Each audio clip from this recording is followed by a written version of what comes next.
باللہ من الشیطان الرجیم بسم اللہ الرحمن الرحیم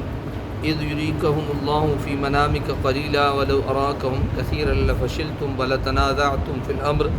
ولکن اللہ سلم انہ علیم بذات الصدور وَإِذْ يُرِيكُمُوهُمْ إِذِ الْتَقَيْتُمْ فِي أَعْيُنِكُمْ قَلِيلًا وَيُقَلِّلُكُمْ فِي أَعْيُنِهِمْ لِيَقْضِيَ اللَّهُ أَمْرًا كَانَ مَفْعُولًا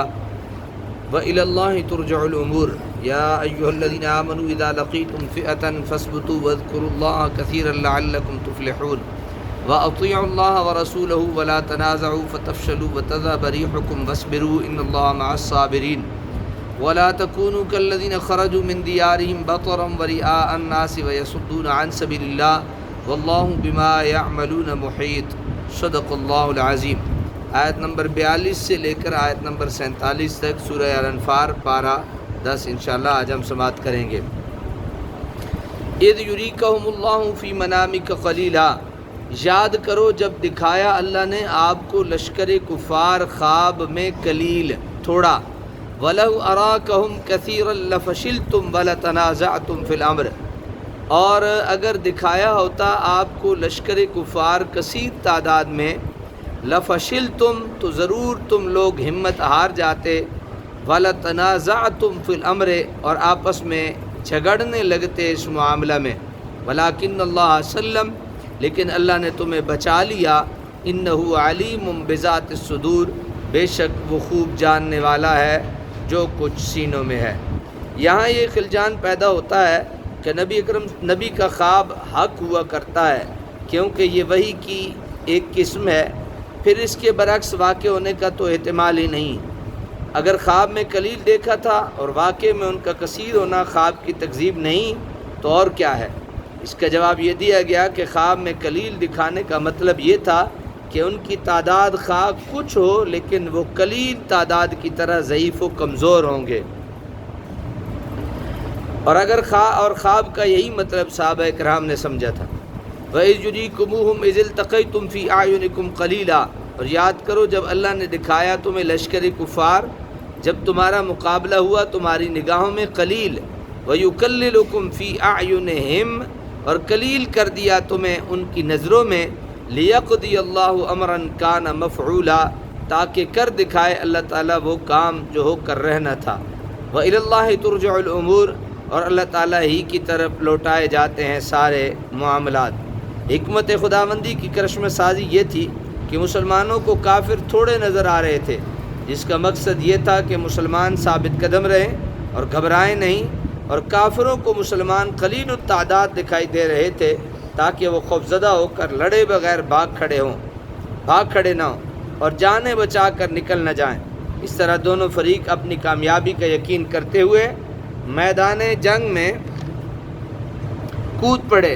جس کا انجام یہ ہوا کہ اللہ تعالیٰ کی نصرت سے ان نہتے مسلمانوں کے ہاتھوں ان کے 70 گبر موت کے گھاٹ اتار دیے گئے اور کفار کا زور توڑ کر رکھ دیا گیا۔ یا ایھا الذین آمنوا اذا لقیتم فئۃ، اے ایمان والو جب جنگ آزما ہو کسی لشکر سے تو فاثبتوا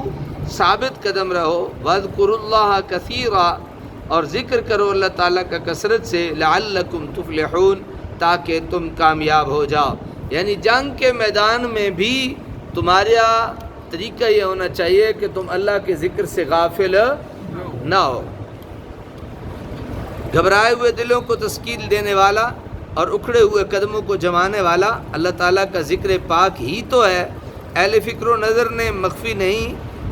نہیں کہ فتح و کامیابی کے حقیقی اسباب یہی ہیں جو اس آیہ میں مذکور ہیں۔ کامیابی کا سہرا اس لیے ہمارے جنگجو جب بھی تھوڑا سست پڑتے ہیں تو نعرہ تکبیر بلند کرتے ہیں۔ کیا بلند کرتے ہیں؟ نعرہ تکبیر بلند کرتے ہیں، اللہ کا ذکر بلند کرتے ہیں، جس سے ان میں جوش اور جذبہ پیدا ہوتا ہے، اور پھر اس جوش اور جذبے کے سامنے کوئی دنیا کی طاقت کھڑا ہونے کے لیے تیار نہیں ہوتی۔ وَلَا تَنَازَعُوا فَتَفْشَلُوا وَتَذْهَبَ وَأَطِيعُوا اللَّهَ وَرَسُولَهُ اور اطاعت کرو اللہ تعالیٰ کی اور اس کے رسول کی، وَلَا تَنَازَعُوا اور آپس میں نہ جھگڑو، فَتَفْشَلُوا ورنہ تم کم ہمت ہو جاؤ گے، وَتَذْهَبَ رِيحُكُمْ اور اکھڑ جائے گی تمہاری ہوا، غصبرو اور ہر مصیبت میں صبر کرو، ان اللہ مع الصابرین، بے شک اللہ تعالیٰ صبر کرنے والوں کے ساتھ ہوتا ہے۔ یہ ایک دوسرے سے جھگڑنا بہت ساری نعمتوں کو انسان سے دور کر دیتا ہے، اور یہ جھگڑنا انسانوں کو کمزور کر دیتا ہے۔ جھگڑنا انسانوں کو کیا کر دیتا ہے؟ کمزور کر دیتا ہے۔ وَلَا تَكُونُوا كَالَّذِينَ خَرَجُوا مِن دِيَارِهِمْ، اور دیکھو نہ بن جانا ان لوگوں کی طرح جو نکلے تھے اپنے گھروں سے اتراتے ہوئے، بطرن اتراتے ہوئے، وَرِيَاءَ النَّاسِ، اور محض لوگوں کو دکھلاوے کے لیے، وَيَصُدُّونَ عَن سَبِيلِ اللَّهِ، اور روکتے تھے اللہ کی راہ سے، وَاللَّهُ بِمَا يَعْمَلُونَ مُحِيطٌ، اور اللہ تعالیٰ جو کچھ وہ کرتے تھے اسے اپنے علم اور قدرت سے گھیرے ہوئے ہیں۔ اس آیت میں جو ارشادات فرمائے گئے ان پر کاربند ہونا آسان کام نہیں، قدم قدم پر شیطان نے جال بچھا رکھے، صبر کے بغیر اس پر خارداری کو طے کرنا ناممکن ہے، اس لیے صبر و استقامت کی تلقین کی جا رہی ہے۔ آخر میں بتایا کہ اللہ تعالیٰ کی معیت اور نصرت فقط انہی کے شامل حال ہوتی ہے جو مشکلات اور مصائب کا بڑی مردانگی سے مقابلہ کر رہے ہوتے ہیں۔ اللہ تبارک و تعالیٰ عمل کی توفیق نصیب فرمائے۔